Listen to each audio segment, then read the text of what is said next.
Hello बच्चों, मैं सुनीता पांडे शुक्ला। मैं triple MA BEd TET CTET qualified आप सभी का हृदय से अभिनंदन करती हूँ। आज हम लोग पढ़ेंगे NCERT पुस्तक के कक्षा 7 यानी 7 क्लास का प्रथम चैप्टर प्रथम पाठ जिसका नाम है सुभाषितानि। सबसे पहले हमें सुभाषितानि का अर्थ समझना चाहिए। पाठ शुरू करने से पहले पाठ के नाम का अर्थ समझ लेना बहुत आवश्यक है।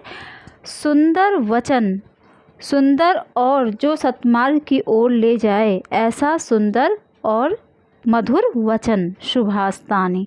जो कि इसमें जितने भी श्लोक हैं वो कहीं ना कहीं ग्रंथों से लिए गए हैं, जो कि हमारे जीवन में उसको उतारने पर इन श्लोकों के अर्थों को उतारने पर हमारे जीवन में बहुत अच्छा प्रभाव पड़ता है। ये श्लोक हमारे लिए बहुत ज़्यादा उपयोगी हैं, तो बहुत ध्यान से समझिएगा। मेरा पूरा प्रयास रहेगा कि आप लोगों को मैं अच्छी तरह से समझा पाऊँ। ठीक है, चलिए पहला श्लोक है। पृथिव्यां त्रीणि रत्नानि जलम अन्नम सुभाषितानि मूणे पाषाणखण्डेषु रत्न संज्ञा विधीयते। पृथिव्यां पृथ्वी पर, सुभाषितानि सुंदर वचन यानी मधुर वचन, मूणे मूर्ख, पाषाणखण्डेषु पत्थर के टुकड़े, ठीक, रत्न संज्ञा मतलब जैसे हीरे जवाहरात, ये सब रत्न बहुत से सुना होगा आपने, नीला मूंगा इत्यादि जो रत्न उनको कहते हैं। विधीयते दिया जाता है या फिर किया जाता है। अब ध्यान से समझिए। पृथ्वी पर अन्न, जल और सुंदर वचन, ये तीन ही महत्वपूर्ण रत्न हैं। पृथ्वी पर जल, अन्न, जल का पानी और अन्न जो हम भोजन करते हैं, और सुंदर वचन मतलब जो हमारे लिए हितकारी भी हो, मधुर हो और सुंदर तरीके से बोला जाए, सुंदर वचन, ये तीन ही रत्न माने जाते हैं। परंतु मूर्ख लोग पाषाणखण्डेषु यानी कि पत्थर के टुकड़ों को, यानी हीरे जवाहरात इत्यादि टुकड़ों को रत्न की संज्ञा देते हैं। परंतु जो विद्वान हैं, सज्जन लोग हैं, ज्ञानी हैं, वो जानते हैं कि पृथ्वी पर केवल 3 रत्न महत्वपूर्ण हैं। वो कौन कौन से? अन्न, जल और सुंदर वचन। अब एक लाइन में समझ लीजिए। पृथ्वी पर जल, अन्न और सुंदर वचन, ये 3 ही रत्न हैं, परंतु मूर्खों के द्वारा पत्थर के टुकड़ों को रत्न का नाम दिया जाता है। यह आपको समझ में आ गया? दूसरा देखिए, बहुत सुंदर है। सत्येन धार्यते पृथ्वी, सत्येन तपते रवि, सत्येन वाति वायुश्च सर्वसत्ये प्रतिष्ठम्। सत्येन, सत्य से, धार्यते धारण की जाती, तपते तपता है यानी जलता है, वाति का बहता है या बहती है, वायुष्य मतलब वायु, और प्रतिष्ठम मतलब स्थित है। बहुत ध्यान से समझिएगा। सत्य से पृथ्वी धारण की जाती है, यानी सत्य से पृथ्वी धारण की जाती है। सत्य से ही सूरज तपता है, सत्य से ही वायु प्रभावित होती है, सत्य से ही वायु प्रवाहित होती है यानी कि बहती है। सब कुछ फिर अंत में सत्य में समाहित हो जाता है यानी स्थित हो जाता है। बहुत ध्यान से समझिए। सत्य से ही पृथ्वी है यानी पृथ्वी टिकी है, और सत्य से ही सूरज तपता है। मतलब सूरज जो प्रकाश देता है, जलता है, वो सत्य के कारण ही। सत्य से ही वायु चलती है, प्रवाहित होती है, बहती है, और सब कुछ सत्य में ही स्थित है।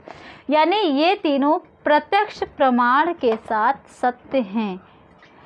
तो हम जो भी प्रयोग करते हैं, जो भी है वो सच्चाई पर टिका होता है, तो वो बहुत अच्छा होता है।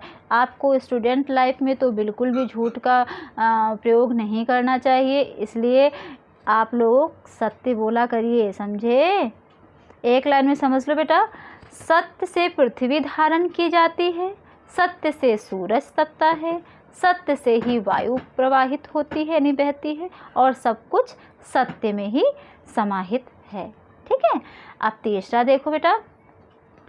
दाने तपस्य शौर्य च विज्ञाने विनय नये विस्मयो न ही कर्तव्यो बहुरत्ना वसुंधरा। दाने, दान में, तपस्या में, शौर्य बल में, विज्ञाने मतलब विशेष ज्ञान में, विनय विनम्रता में, नए मतलब नीति में, विस्मयो आश्चर्य, बहुरत्ना अनेक रत्नों वाली, कर्तव्यों करना चाहिए, वसुंधरा अर्थात पृथ्वी। सबका अर्थ समझे? अब देखिए इसमें दान में, तपस्या में, बल में, विशेष ज्ञान में, विनम्रता में और नीति में निश्चय ही आश्चर्य नहीं करना चाहिए। कभी भी इन सब में कभी शंका नहीं करनी चाहिए। ना दान में शंका करनी चाहिए, ना तपस्या में शंका करना चाहिए, ना ही बल में, ना विशेष ज्ञान में, और ना विनम्रता में, ना नीति में। पृथ्वी पर बहुत ऐसे रत्न भरे हुए हैं। जो ये हमारी वसुंधरा है, पृथ्वी है, वो बहुत ऐसे रत्नों से भरी हुई है, और उसमें बहुत सारे ऐसे ही रत्न मौजूद हैं जो कि जिसमें हमें शंका नहीं करनी चाहिए। ठीक, यानी आश्चर्य नहीं करना चाहिए। ध्यान रहे, जैसे कि राजा हरिश्चंद्र दानी थे, तो उन्होंने अपना शरीर तक दान कर दिया था। कर्ण दानी थे, उन्होंने अपना सर्वस्व दान कर दिया था। तो ऐसे बहुत से दानी हैं जो कुछ भी सोचे विचारे दान की बात आने पे वो कर देते हैं। तो उसमें किसी प्रकार का ये मत सोचो कि उनका कोई स्वार्थ होगा तो उन्होंने कर दिया, मतलब शक नहीं करना चाहिए। जब तपस्वी व्यक्ति होता है वो अपने तपस्या में इतना लीन होता है कि उसमें किसी प्रकार का शंका नहीं करना चाहिए कि वो ढोंग कर रहा इत्यादि, किसी प्रकार के मन में विस्मय आश्चर्य नहीं लाना चाहिए। किसी के बल पर कभी भी शंका नहीं करनी चाहिए कि वह अरे ऐसे नहीं, इतना शक्तिशाली तो नहीं होगा, इस तरह से नहीं सोचना चाहिए। विज्ञान विशेष ज्ञान पर किसी के भी कोई एक्स्ट्रा उसको नॉलेज है तो उसके समझना चाहिए, उसके इम्पोर्टेंट को हमें ग्रहण करना चाहिए, समझना चाहिए, उसका उत्साह बढ़ाना चाहिए, मनोबल बढ़ाना चाहिए, बल्कि उस पर शंका नहीं करनी चाहिए। कोई विनम्र रहता है, सबके साथ बहुत अच्छे से व्यवहार करता है, तो उसे एक चापलूसी समझने की गलती नहीं करनी चाहिए। और नए नीति मतलब जो अपने नियमों पे चलता है, नियम धर्म पे चलता है, उसमें भी कभी आश्चर्य नहीं करना चाहिए। एक लाइन में ध्यान से समझ लो। दान में, तपस्या में, बल में, विशेष ज्ञान में, विनम्रता में और नीति में निश्चय ही आश्चर्य नहीं करना चाहिए, क्योंकि पृथ्वी में ऐसे बहुत सारे रत्न भरे हुए हैं। समझ में आ गया बेटा? अब आ जाइए नेक्स्ट में, दूसरे में। ये चौथा है आपका श्लोक। सर्धिर एव सह आसीत सर्धि पुरवीत संगतम सहृद विवादम मैत्रीश्च न असर्धि किश्चिद आचरेत। ध्यान से देखिए, सर्धिर एव, इसको दो टुकड़े में बंधे में, सर्धि प्लस एव, सह धन आसीत। सर्धिर एव मतलब सज्जनों के साथ ही, एव मतलब ही, सह मतलब साथ, आसीत मतलब बैठना, कुर्वीत करना चाहिए, और सर्धि विवादम सज्जनों के साथ विवाद, ना सर्धि असज्जनों के साथ मैत्री मित्रता। बहुत ध्यान से समझिएगा, बहुत अच्छा है, आप लोगों को तो बहुत ध्यान समझना चाहिए, इसको अपनी लाइफ में फॉलो भी करना चाहिए, उतारना भी चाहिए। ठीक है, देखो सज्जनों के साथ बैठना चाहिए यानी कि उनकी संगति में रहना चाहिए, सज्जनों के साथ बैठना चाहिए, सज्जनों की संगति में रहना चाहिए, सज्जनों के साथ वाद विवाद करना चाहिए। वाद विवाद करना चाहिए मतलब ये है कि आपके मन में कोई शंका है, किसी प्रकार का प्रश्न है, तो हमें उनसे बातचीत करते रहना चाहिए, जिससे उनका ज्ञान हमारे भी काम आ सके। कूप मंडूप बनकर नहीं बैठना चाहिए, क्योंकि हम जब किसी से बात नहीं करेंगे तो हमें कैसे मालूम पड़ेगा। मान लीजिए हमें किसी प्रकार से किसी से बात करना है और हम दुष्ट व्यक्ति से बात कर रहे हैं जो कि पढ़ाई लिखाई से बहुत दूर है, तो वो हमें क्या सिखाएगा, और चले गेम खेलें, और चले ये काम करते हैं, वो पढ़ाई के विषय में तो हमें नहीं बताएगा ना। तो फिर हमें सज्जनों के व्यक्ति के साथ, सज्जन व्यक्ति के साथ जो पढ़ाई लिखाई में ठीक हो, उससे हमें बात करते रहना चाहिए, जिससे हमें जो चीज़ नहीं आ रही है वो चीज़ समझ में आ जाएगी और अच्छे से आएगी, और फिर हमारा उससे दोस्ती भी बढ़ी रहेगी। अब देखो यहाँ पे क्या है, ना सर्धी, हमें जो असज्जन लोग हैं उनके साथ मित्रता कदापि नहीं करनी चाहिए, कभी भी नहीं करनी चाहिए, मित्रता कभी नहीं करनी चाहिए।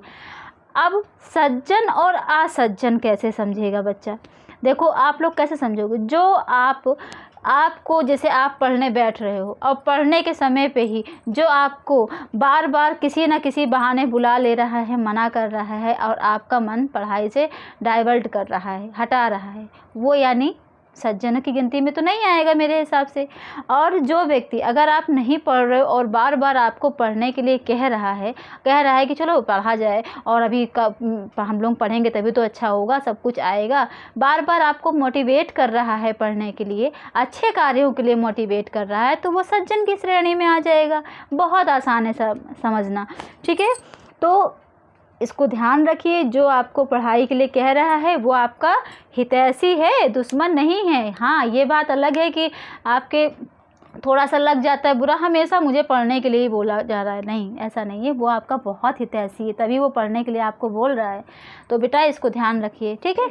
एक लाइन में एक बार और समझ लो, सज्जनों के साथ बैठना चाहिए, सज्जनों के साथ संगति करना चाहिए यानी रहना चाहिए, सज्जनों के साथ वाद विवाद करते रहना चाहिए यानी कि बातों पे चर्चा करती रहनी चाहिए, और लेकिन असज्जनों के साथ दूरी ही बना के रखना चाहिए यानी मित्रता कभी नहीं करनी चाहिए, लेकिन सज्जनों के साथ मित्रता हमेशा करनी चाहिए, और असज्जनों के साथ कभी नहीं मित्रता करनी चाहिए, ठीक है। अब आइए 5वें में, बहुत प्यारा ये भी है, धन धान्य प्रयोगेषु विद्याया संग्रहेषु च आहारे व्यवहारे च त्यज लज्जा सुखी भवेत्।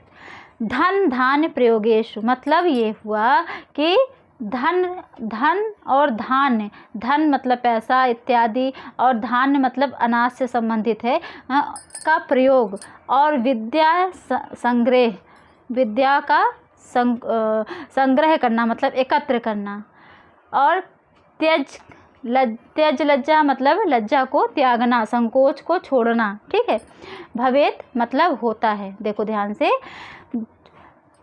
धन धान्य के प्रयोग में और विद्या के संग्रह में यानी संचय में, आचार व्यवहार मतलब आहार यानी भोजन करने में, और आहार व्यवहार मतलब भोजन करने में आहार और व्यवहार करने में कभी भी संकोच नहीं करना चाहिए। जो लोग संकोच का त्याग करते हैं वो ही सुखी रहते हैं।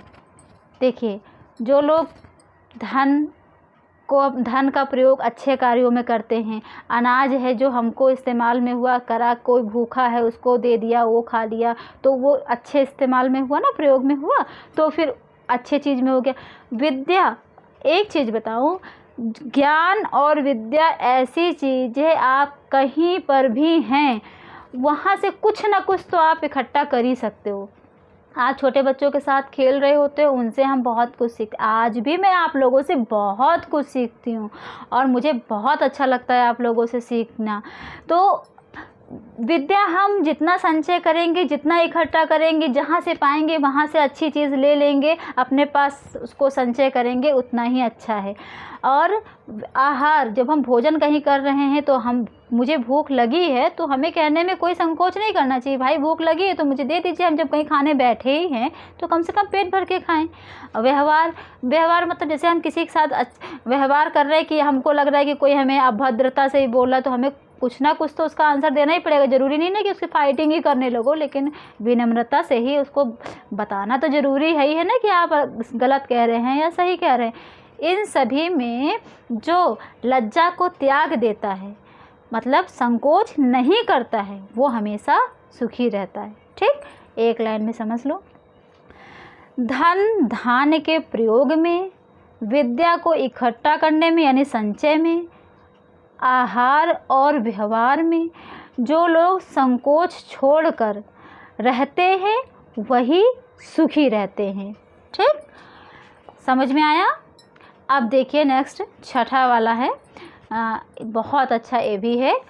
क्षमा वशीकृतिलो के क्षमया किम न साध्यते, शांति खगड़ करयस्य किम करिष्यति दुर्जना।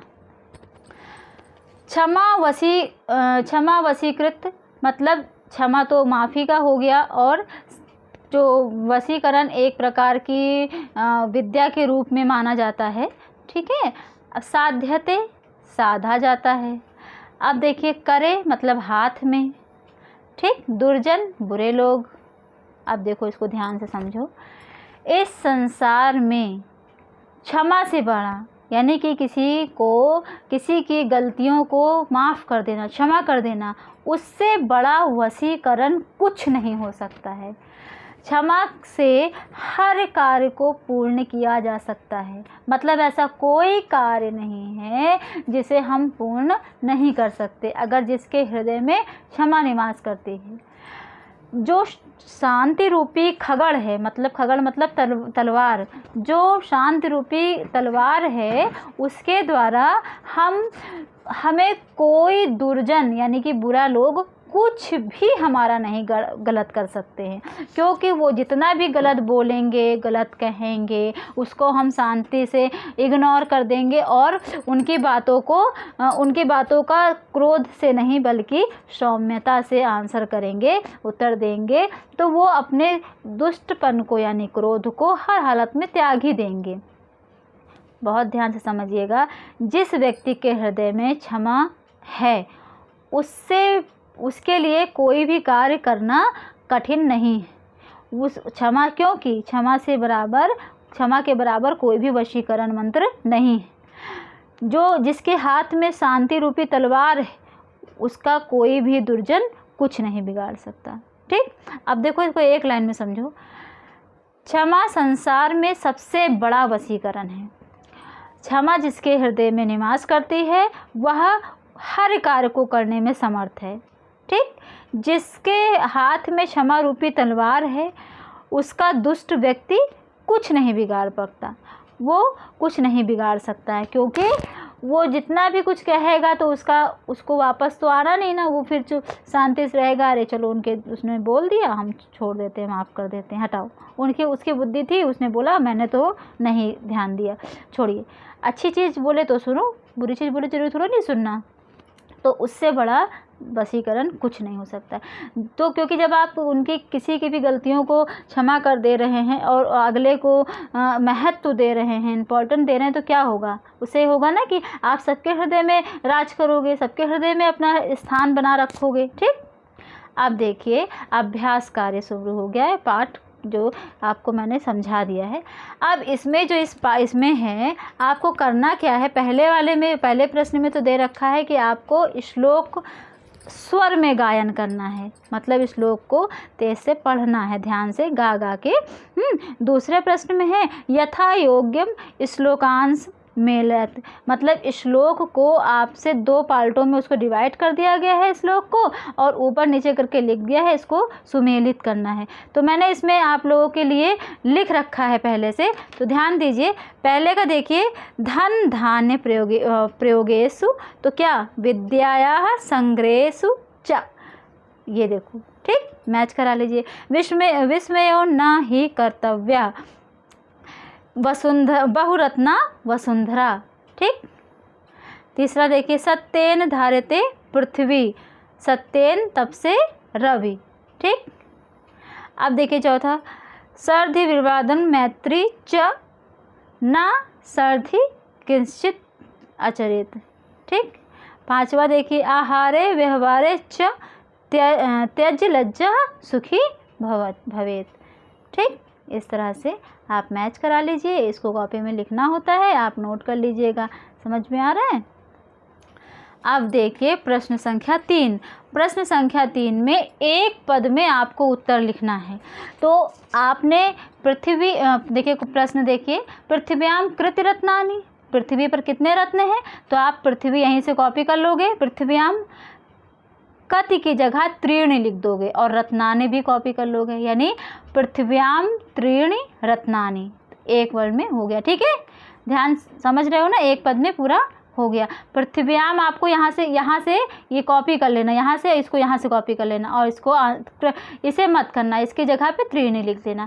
खा वाले में देखो, मूढ़े कुत्र रत्न संज्ञा विधीयते, तो यहाँ पर कुत्र की जगह पे पाषाण खंडेषु लिख दीजिएगा, और प्रश्न वाला ही इसको कॉपी कर लो, रत्न संज्ञा फिर पाषाण खंडेषु के बाद कॉपी कर लेना, फिर विधीयते।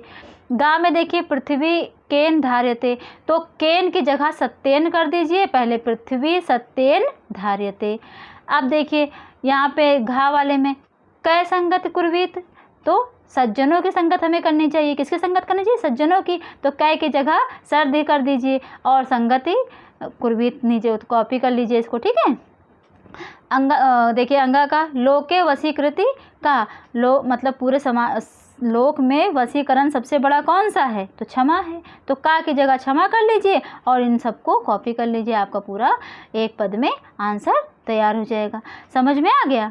इसको इसी तरह से आपको लिखना है। अब देखिए यहाँ पर रेखांकित अधिकृत प्रश्न निर्माण कुरुत, ठीक है। आपको यहाँ पर जो रेखांकित है उसको बदलना है, उसको प्रश्नवाचक में करना है। तो सत्येन वाति वायु, तो यहाँ है सत्य ही, भाई वायु है, सत्य से ही वायु है, तो किससे वायु है? तो केन कर दीजिए, प्रश्न में केन लिख दीजिए, सत्येन की जगह पे केन कर दीजिए, और ये वाति वायु करके प्रश्नवाचक चिन्ह लगा देंगे, तो पूरा आपका प्रश्न बन जाएगा। सर्दी एव सहासित, तो सज्जनों के साथ मतलब बैठना चाहिए, तो किसके साथ बैठना चाहिए? कै कर दो, कै देखो लिखा हुआ है ना, कै एव सहासित, और क्वेश्चन मार्क लगा दीजिएगा। यहाँ दीजिए पूर्ण विराम लगा है, आपको यहाँ पे सब में जो लिखोगे वहाँ क्वेश्चन मार्क लगाना होगा, क्योंकि आपको प्रश्न निर्माण करना है, ठीक है। वसुंधरा बहुरत्ना भवेति, वसुंधरा की जगह का कर दो, मतलब वसुंधरा बहुरत्नों से भरी हुई है, तो कौन बहुरत्नों से भरा हुआ है? तो का कर दो, ठीक। विद्यायाः संग्रहेषु त्यज लज्जा सुखी भवेत, विद्या के संग्रह से और लज्जा के त्यागने से सुखी होते हैं, तो कौन? तो किसके संग्रह से? कस्या, किसके संग्रह से? तो विद्या के, तो कस्या लिख दीजिए। अब देखिए सर्दी मैत्री कुर्वीत, मतलब मित्र सज्जनों से क्या करनी चाहिए? मैत्री करनी चाहिए इसमें है, तो क्या करना चाहिए? तो यहाँ पर आप किम भी लिख सकते हो और काम भी लिख सकते हो, दोनों ही सही हैं, आप इसमें से कोई भी एक लिख सकते हो, चाहे किम चाहे काम, ठीक है, दोनों का मीनिंग एक ही है। तो इसको आप कॉपी कर लीजिएगा, पर ये ध्यान रखिएगा जो यहाँ पर जो लिखा है वो पूर्ण विराम लगा है, जब आप इसको पूरा वाक्य कॉपी करोगे तो उसमें क्वेश्चन मार्क जरूर लगाइएगा।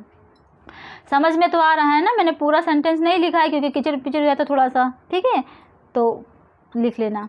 अब यहाँ देखिए प्रश्न उत्तर है, इसका हमने उत्तर इसी में लिख दिया है, ध्यान से मैं उच्चारण कर रही हूँ, सुनिए और इसे कॉपी कर लीजिएगा।